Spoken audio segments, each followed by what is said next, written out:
একদিকে যখন লোকসভা ভোটের প্রচার চালাচ্ছেন তৃণমূল কংগ্রেসের প্রার্থী মিতালি বাগ, তখন অন্যদিকে তৃণমূলের গোষ্ঠীদ্বন্দ্বে উত্তপ্ত হয়ে উঠল গোঘাটের শাওড়া অঞ্চল। ওই শাওড়া অঞ্চলের বর্মা এলাকার পঞ্চায়েত সদস্য শেখ আব্দুল্লাহ গোষ্ঠীর সাথে গোঘাট ১ নম্বর ব্লক তৃণমূল কংগ্রেসের সভাপতি সঞ্জিত পাখিরা গোষ্ঠীর মধ্যে মারপিটের ঘটনা ঘটে। এই ঘটনায় প্রায় ১২ জন আহত হয়। হাত পা ভেঙে দেওয়ার অভিযোগ ওঠে পঞ্চায়েত সদস্যের অনুগামীদের বিরুদ্ধে। যদিও সে এলাকা থেকে পলায়ন করায় তার কোনো প্রতিক্রিয়া পাওয়া যায়নি। আহতদের দ্রুত প্রাথমিক চিকিৎসার জন্য স্থানীয় হাসপাতালে পাঠানো হয়। ভাঙা হয় একাধিক বাড়ি। এই ঘটনায় বিশাল পুলিশ বাহিনী মোতায়েন করে প্রশাসন। ঘটনার সূত্রপাত তৃণমূলের পতাকা বাঁধাকে কেন্দ্র করে। ব্লক সভাপতি অনুগামী তথা তৃণমূল কর্মী মোল্লা ইব্রাহিম বলেন, পঞ্চায়েত সদস্যের লোকজন এসে মারধর করে, হাত পা ভেঙে দেয়। ঘটনাটা আমাদের অন্য উভয়পক্ষের দল আমরা করেছি, ঠিক আছে। আমরা তৃণমূলের পতাকা টাঙাতে যাচ্ছি, কিন্তু এখানে আমরা দাঁড়িয়েছিলাম, ঠিক আছে। এখানেতে বস্তায় পতাকা ঠিক করছিলাম, ওরা হঠাৎ করে এসে আমাদের উপরে তৃণমূলের মেম্বার পার্টি, তৃণমূলেরই মেম্বারশিপের লোক। তারপরে এসে মারধর করে সংঘর্ষ হয়, মারধর করে দিয়ে বেরিয়ে চলে যায় তারা। মেয়ে ছেলেদের পর্যন্ত ছাড়েনি, মোটামুটি 11 জন। স্থানীয় মহিলারা বলেন, দলের নির্দেশ মতো পতাকা বাঁধা হচ্ছিল, পঞ্চায়েত সদস্য লোকজন নিয়ে এসে মারধর করে, পরিকল্পনা করে মারপিট করা হয়।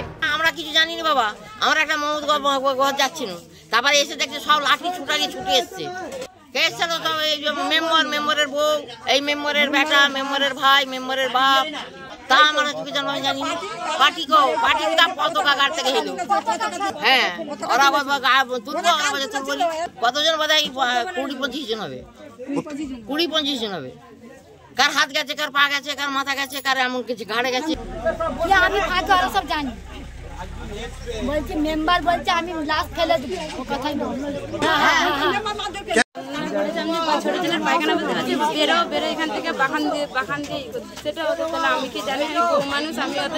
অপরদিকে গোঘাট ১ নম্বর ব্লক তৃণমূল কংগ্রেসের সভাপতি সঞ্জিত পাখিরা বলেন, এটা কাম্য নয়, দলের অভ্যন্তরীণ বিষয় খতিয়ে দেখা হবে। খবরটা কিছুক্ষণ আগে আমার কাছে এসেছে। বিষয়টা হচ্ছে দলের অভ্যন্তরীণ বিষয়, আমরা এটা খতিয়ে দেখছি। যাই ঘটনা ঘটুক সেটা কাম্য নয়। আমরা আশা করি এটা দলের অভ্যন্তরীণ বিষয়, আমরা দলের বসে সেটা সমস্যার সমাধান করে দেব। এটাই আমাদের কাছে আমরা ওখানকার অঞ্চলের যে সমস্ত লিডাররা আছে তাদেরকে ডেকেছি, যাতে সুষ্ঠুভাবে মিটে যায় তার আলোচনা করছি। গোষ্ঠীদ্বন্দ্ব মোটেই নয়, নিজেদের মধ্যে হয়তো কোথাও একটু ভুল বোঝাবুঝি আছে, সেটা আমাদের নৈতিক দায়িত্ব, কর্তব্য সেই সমস্যাটাকে সমাধান করে দেব।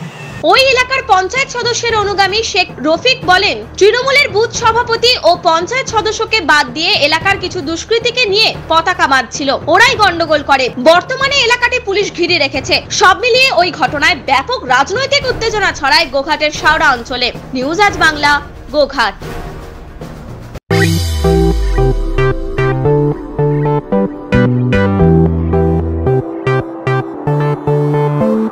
এবার আরামবাগে এসে গেল বং পিৎজা।